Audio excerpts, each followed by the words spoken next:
आज कहानी ऐसे शख्स की जिसने खिलौने खेलने की उम्र में सुबह 4 बजे उठकर अखबार बेचा, लेकिन पढ़ाई नहीं छोड़ी और आगे चलकर यही बच्चा देश का जाना माना वैज्ञानिक तो बनता ही है, बाद में देश का राष्ट्रपति भी बना। सपना वो नहीं जो आप नींद में देखिए, सपना तो वो है जो आपको सोने न दे।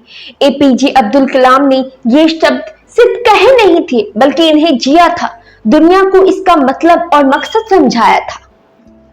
15 अक्टूबर 1931 को भारत रत्न डॉक्टर एपीजे अब्दुल कलाम का जन्म तमिलनाडु के रामेश्वरम में हुआ था। उनका बचपन बेहद गरीबी में बीता था। पिता साधारण मछुआरे थे। मात्र 8 साल की उम्र में अपनी पढ़ाई का खर्च निकालने के लिए अखबार बेचा करते थे।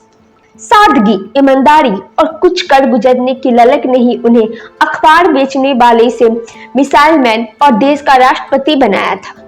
बतौर वैज्ञानिक उन्होंने देश को मिसाइल टेक्नोलॉजी में विश्व स्तरीय तो बनाया ही, वहीं एक राष्ट्रपति के रूप में करोड़ों हिंदुस्तानियों को सपने देखने और उन्हें पूरा करने की प्रेरणा भी थी।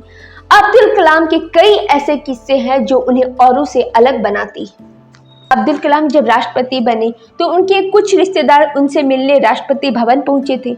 उनका कुछ दिनों तक ठहरने का कार्यक्रम था। वो जितने दिन तक रुके, उनके आने जाने, रहने खाने का सारा खर्च कलाम ने अपनी जेब से दिया।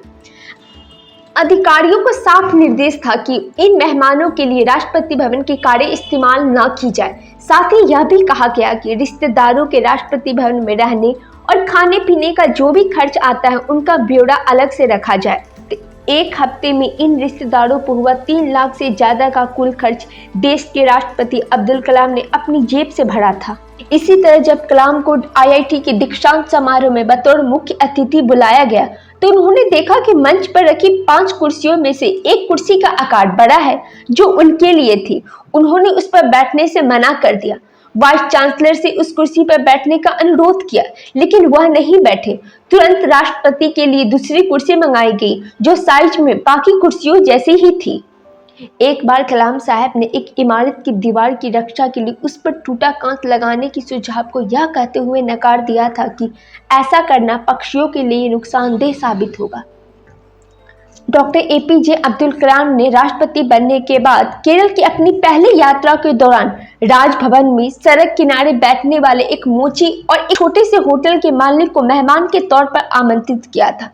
दरअसल एक वैज्ञानिक के तौर पर कलाम ने त्रिवेंद्रम में काफी समय बिताया था।